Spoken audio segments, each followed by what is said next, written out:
नहीं सर, वो नोटिफिकेशन किसी चीज का रिचार्ज का आ रहा था, वही उसने बैक किया तो नहीं हो पाया। अच्छा, आई स्टार्ट करते हैं। अब शांत बैठो आप लोग। हो गया, फिर से हो गया। अच्छा, पहले सबसे पहले उनका क्वेश्चंस क्या है? क्वेश्चंस इनका ये है कि अलसिफा का क्वेश्चंस कल पूछा इन्होंने था कि सर यदि पक्षकार कोई ऐड किया जाता है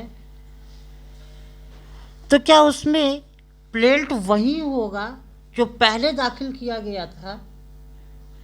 इनका क्वेश्चन ये था, या नया प्लेट दाखिल किया जाएगा, वादपत्र नया वहाँ पर लाया जाएगा, या वही होगा पुराना जो पहले किया गया था? तो सबसे पहले कोई भी पक्षकार जब न्यायालय उसमें शामिल करेगा, अगर कोई सी प्लेंटिफ को शामिल कर रहा है तो प्लेंट में परिवर्तन नहीं किया जाएगा, कोई नया प्लेंट नहीं लाया जाएगा। वो जो पुराना प्लेंट है उस प्लेंट में संशोधन कर दिया जाएगा, अमेंडमेंट कर दिया जाएगा, संशोधन कर दिया जाएगा। संशोधन का मतलब होता है कि कुछ घटाना या बढ़ाना। तो प्लेंट में संशोधन करके एक नए व्यक्ति के नाम जोड़ दिया जाएगा। उस प्रोसेस को हम लोग क्या कहते हैं? संशोधन कहेंगे। नया प्लेंट नहीं लाया जाएगा, उसी प्लेंट में क्या कर दिया जाएगा? संशोधन कर दिया जाएगा, अमेंडमेंट कर दिया जाएगा। ठीक है ना? और कुछ नहीं किया जाएगा। और अमेंडमेंट का मतलब क्या होता है? हिंदी इसको संशोधन है। संशोधन का मतलब क्या होता है? उसमें कुछ घटाना, बढ़ाना, या हटा देना, या कुछ जोड़ देना, उसमें कुछ परिवर्तन करना। और परिवर्तन क्या हो रहा है? परिवर्तन अगर कोई पार्टी नया उसमें इन्वॉल्व किया जा रहा है, उस मुकदमे में नया वादी इन्वॉल्व किया जा रहा है, उस मुकदमे में प्रतिवादी नया इन्वॉल्व किया जा रहा है उस मुकदमे में, तो कुछ न कुछ परिवर्तन होगा। ठीक है ना? उनका नाम जोड़ा जाएगा, परिवर्तन होगा। दूसरी बात क्या कह रहा है? दूसरी बात यह है, थोड़ा सा क्वेश्चन से एक और हो गया, कि अगर कोई कंपनी है, ठीक है, कोई कंपनी है, वादी, कोई कंपनी के द्वारा वाद लाया जा रहा है,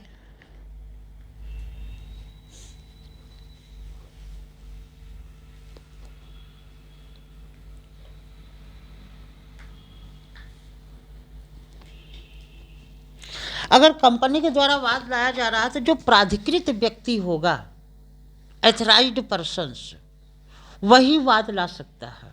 ठीक है ना? जो एथराइज्ड पर्सन्स होगा, एथराइज्ड पर्सन्स का मतलब किस व्यक्ति को रखा गया है, एथराइज करती कंपनी, परमिशंस देती है कि ये वाद ले आए मेरे बिहाफ पर। ठीक है? वो कोई भी व्यक्ति हो सकता है जिसे कंपनी एथराइज करे। ठीक, क्लियर हो गया ना? आगे की बात करेंगे। यहाँ पे अब हम आज बात करने वाले हैं ऑर्डर के साथ हम क्या पढ़ेंगे? नियम पढ़ेंगे। ऑर्डर के साथ क्या पढ़ेंगे? नियम पढ़ेंगे। और ये ऑर्डर क्या कह रहा है? Parties of the suit. ठीक है ना? पार्टीज ऑफ द सूट, वादों के पक्षकार। तो जो पक्षकार की बात अब पूरी नहीं हुई थी, पक्षकार की बात में ये हुआ था कि एक मुकदमे में कितने पक्षकार हो सकते हैं, एक मुकदमे में कितने पार्टी हो सकते हैं। अब पार्टी दोनों को ही पार्टी कहा जाता है, वादी हो या प्रतिवादी हो, उस मुकदमे का पक्षकार है, पार्टी है ऑफ द सूट। ठीक है ना? चाहे वादी हो या प्रतिवादी हो। अब किसी एक मुकदमे में एक वादी भी हो सकता है, एक से अधिक वादी हो सकते हैं, यानी एक प्लेंटिफ या मोर देन वन प्लेंटिफ, और वन डिफेंडेंट और मोर देन वन डिफेंडेंट, एक प्रतिवादी या एक से अधिक प्रतिवादी हो सकता है, किसी मुकदमे में हो सकता है। अगर मान लो किसी मुकदमे में कोई विवाद हो जाए, उसमें एक पक्षकार हो, एक ही वादी हो, एक ही क्या कहते हैं कि वो हो, एक वादी हो, एक प्रतिवादी हो। कोई दिक्कत नहीं है। लेकिन एक ही क्या कहते हैं, एक ही एक्ट हो, एक ही कॉज ऑफ एक्शन हो, एक ही क्या कहते हैं कि लॉ हो, तो एक ही जहाँ पर हित हो, एक ही मांग किया गया हो, अब कई लोगों का हो, एक से अधिक लोगों का हो, किसी एक व्यक्ति से हो, तो उस पर क्या होगा ऑप्शन, या सभी अलग अलग व्यक्ति को लाए मुकदमे। जैसे आप सभी लोग स्टूडेंट हैं, बहुत सारे लोग, और मुझसे आपका विवाद हो,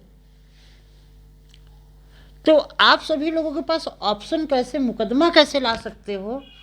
या तो आप सभी लोग एक एक करके ले आओ, एक एक लोग लाओ, या सभी लोग मिल करके मेरे ऊपर मुकदमा कर दो, और सभी लोगों का रिलीफ जो मांगा गया है एक ही है, अलग नहीं है।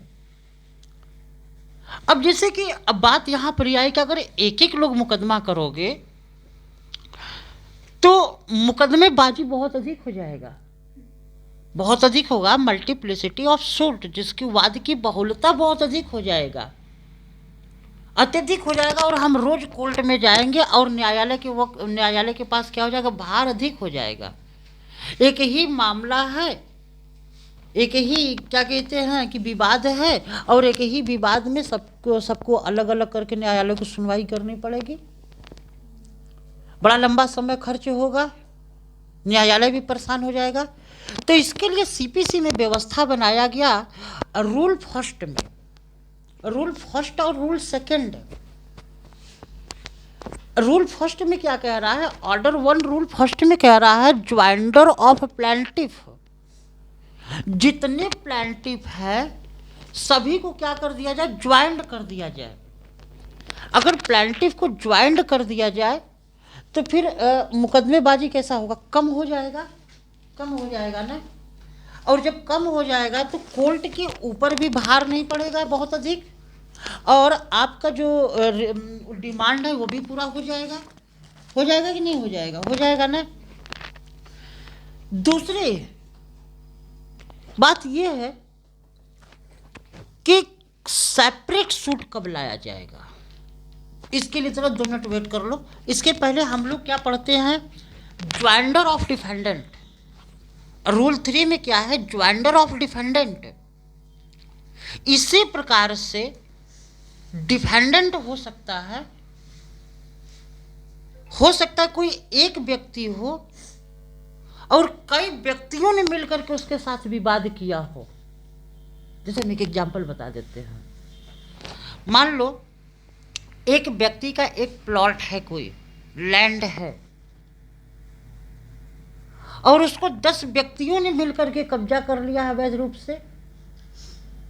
अवैध रूप से 10 व्यक्तियों ने कब्जा कर लिया है, और एक ही व्यक्ति है, तो वो व्यक्ति क्या करेगा, 10 व्यक्तियों के विरुद्ध मुकदमा ला सकता है, 10 व्यक्तियों के विरुद्ध मुकदमा ला सकता है अलग अलग, लेकिन सबका जो विवाद का विषय वस्तु है वो सेम है, अलग नहीं है, एक ही विधि के अंतर्गत है, एक ही लॉ के अंतर्गत है।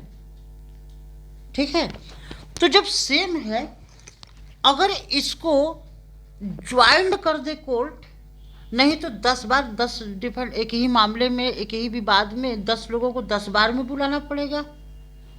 तो यहाँ पर प्लेंटिफ को ज्वाइंट करते, एक तरफ डिफेंडेंट को रूल फर्स्ट में क्या कहते हैं, ज्वाइंडर ऑफ डिफेंडेंट था, और जस्ट उसी का अपोजिट कर दे ज्वाइंडर ऑफ डिफेंडेंट। वहाँ ज्वाइंडर ऑफ प्लेंटिफ था, ज्वाइंडर ऑफ डिफेंडेंट है। अब 10 लोगों का नाम उसमें दे दिया। जब मैं प्लेंट दाखिल कर रहा था तो उस वक्त 10 लोगों को उसमें नाम दे दे और सभी को एक साथ जोड़ दिया जाए, तो कोर्ट का बर्डन कम हो जाएगा, कोर्ट का बर्डन कम हो जाएगा, यानी कि विवाद बहुत अधिक नहीं बढ़ेगा। और किसी भी राज्य में विवाद बहुत अधिक होना शांति स्थापित नहीं होता है। ठीक है ना। इसके कारण से इस विवाद, इसके लिए पक्षकारों को जोड़ने का कार्य व्यवस्था बनाया गया है इसमें। एक तरफ प्लांटिफ को, और प्लांटिफ को किस में किया गया, रूल फर्स्ट में किया गया, और डिफेंडेंट को कहाँ किया गया, रूल थर्ड में किया गया, 3 में, बिल्कुल सही है, 3 में किया गया, ठीक है ना।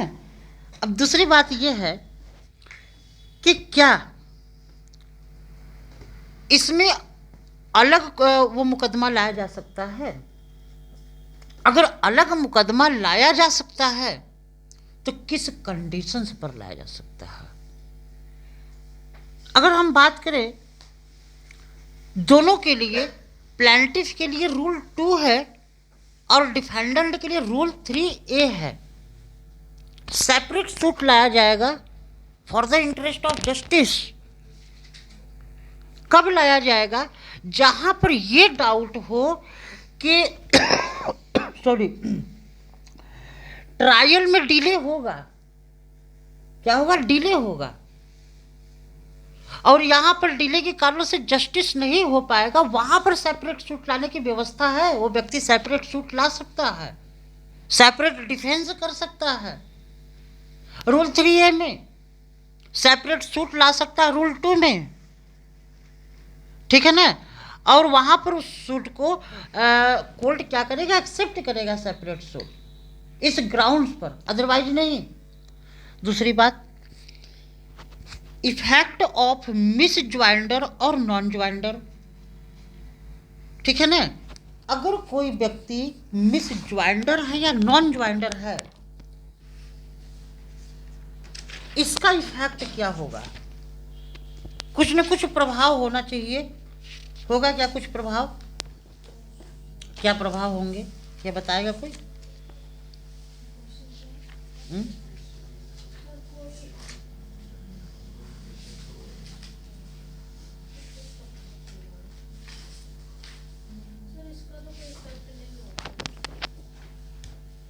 हो सकता है, क्यों नहीं हो सकता है?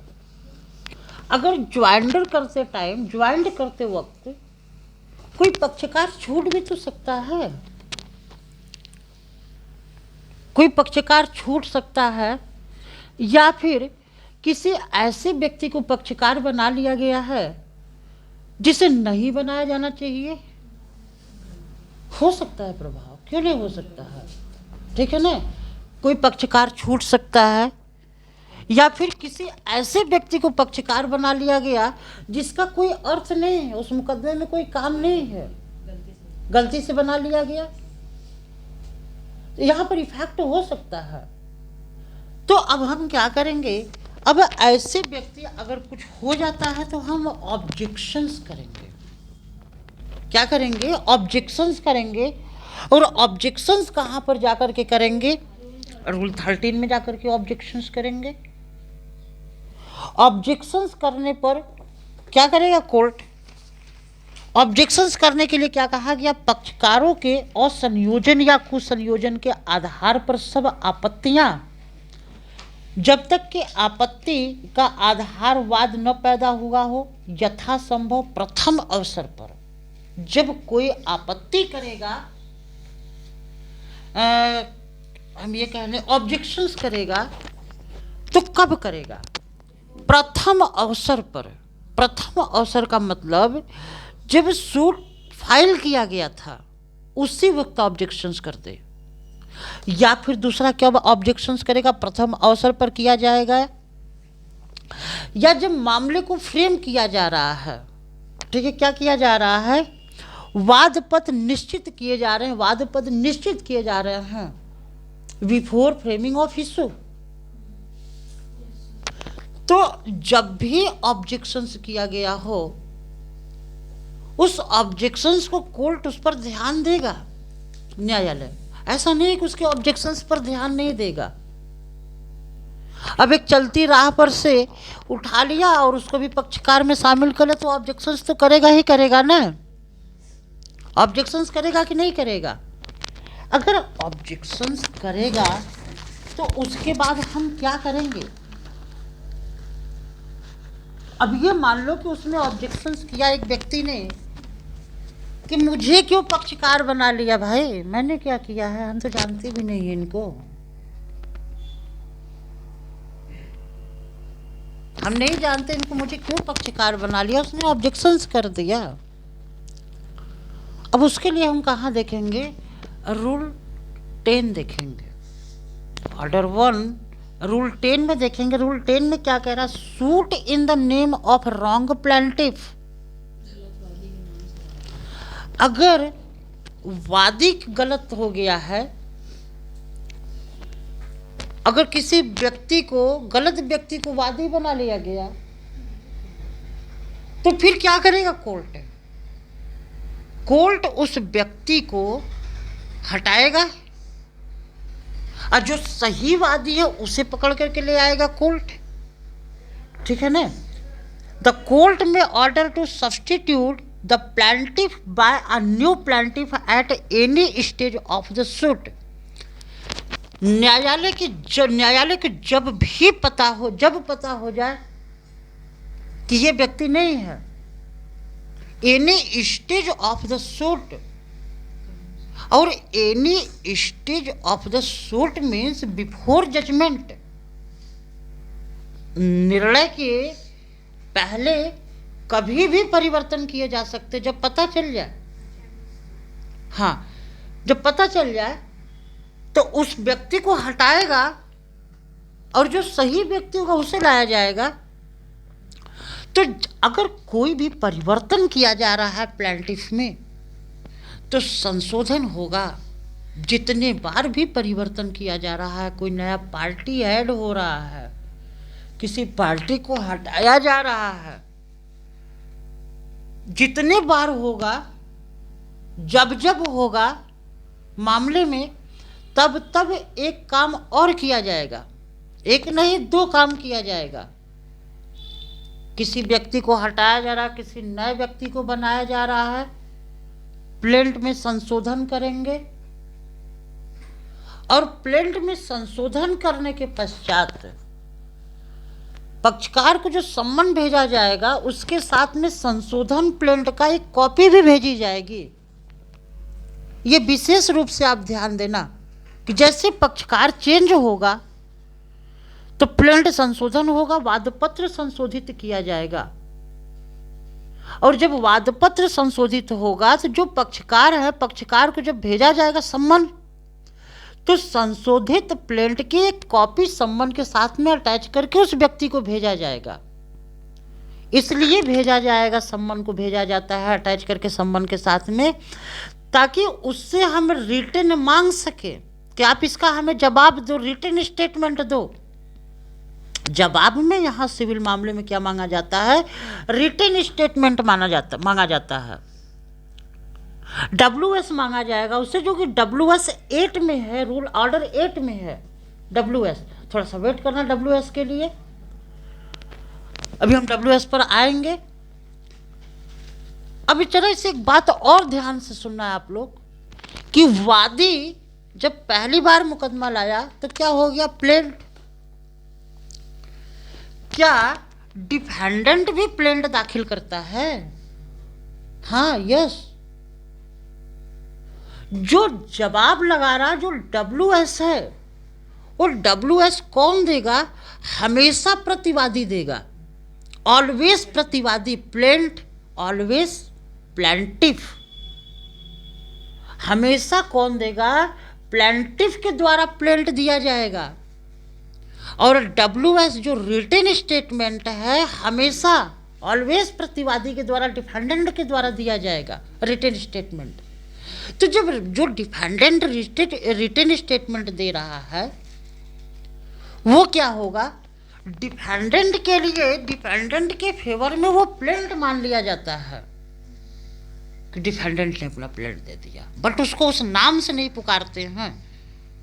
ठीक है ना, उस नाम से नहीं पुकारते, उसको किस नाम से कोर्ट में कहा जाता है? रिटन स्टेटमेंट के नाम से कहा जाता है। अब समझ में आ गया, क्लियर हो गया ना। जब भी कोई, अगर नेक्स्ट फ्रेंड इसमें जोड़ा जा रहा है, मान लो जैसे कोई इम्प्रॉपर पार्टी है, इम्प्रॉपर पार्टी की ज़रूरत होती है जैसे, तो कोर्ट वैसा अपना एडजस्ट कर लेता है, कोई बहुत बड़ी इशू नहीं है इसमें। लेकिन क्वेश्चन ये है, नेक्स्ट फ्रेंड कब ऐड होता है, जरा आप समझना। नेक्स्ट फ्रेंड कब ऐड होगा, जब कोई व्यक्ति इनकम्पिटेंट है, उसकी जगह पर कोई दूसरा व्यक्ति वाद लड़ता है, जैसे माइनर पर्सन है, अनसाउंड माइंड है, उसकी ओर से कोई दूसरा व्यक्ति वाद ला रहा है। क्लियर हो गया? कोई दूसरा व्यक्ति वाद, अब माइनर पर्सन तो वाद नहीं ला सकता, बच्चा तो वाद नहीं ला सकता है ना।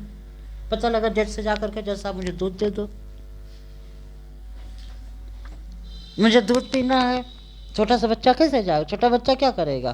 कहेगा क्या हुआ, तुम यार टोपी का है पहने, जाकर उसका टोपी जज के छीन लेगा। छीन सकता है कि नहीं छीन सकता? हाँ छीन सकता है ना। तो कैसे मुकदमा लड़ेगा? ठीक है। तो अब उसके लिए कहा गया कि जब सभी पक्षकारों की सहमति होगी तभी उसे ऐड किया जा सकता है, अन्यथा नहीं किया जा सकता है। ठीक है ना।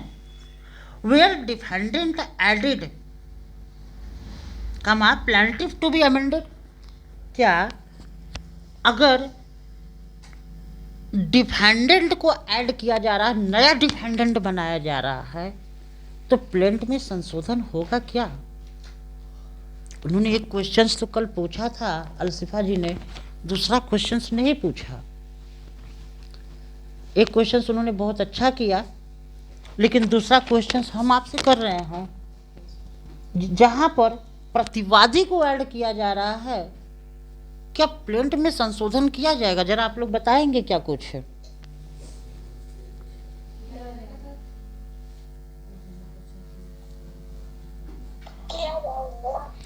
हाँ किया जाएगा, बिल्कुल किया जाएगा। रूल 10 सब रूल 4 में इस प्रोविजंस को दिया गया है, किया जाएगा, वहां पर संशोधित होंगे। ठीक है ना। क्योंकि उस व्यक्ति को सम्मन इश्यू किया जाएगा, न्यू जो डिफेंडेंट आया है, न्यू प्रतिवादी जिसे बनाया जा रहा है, उसे सूचना दिया जाएगा, सम्मन इश्यू करेगा, और जब सम्मन इश्यू करेगा तो वहां पर प्लेंट की कॉपी भेजी जाएगी, और प्लेंट की कॉपी में डिफेंडेंट का नाम बढ़ाया जा रहा है। नाम बढ़ाया जाए तो कुछ भी परिवर्तन उसमें किया जा रहा है तो संशोधन हो रहा है, अगर परिवर्तन किया जा रहा है तो। ठीक है ना। अगर तो अब कॉमन क्वेश्चन ये हो गया, कॉमन सा मतलब ये कॉमन क्वेश्चन हो गया, या फिर कॉमन बात हो गया कि प्लेंट की संशोधन दोनों ही दशाओं में होगी, वादी और प्रतिवादी में कोई भी पक्षकार ऐड किया जा रहा है, कोई भी पक्षकार हटाया जा रहा है, दोनों ही कंडीशंस में प्लेंट में क्या होगा? संशोधन होगा। ठीक, क्लियर हो गया? यहाँ तक की बात आप लोग को क्लियर हुई है। अब हम नेक्स्ट बात करेंगे रिप्रेजेंटेटिव सूट की, और रिप्रेजेंटेटिव सूट की दूसरी वीडियो में इंडिविजुअल बात करेंगे। इसको बंद कर दो, पूजा बंद कर दो।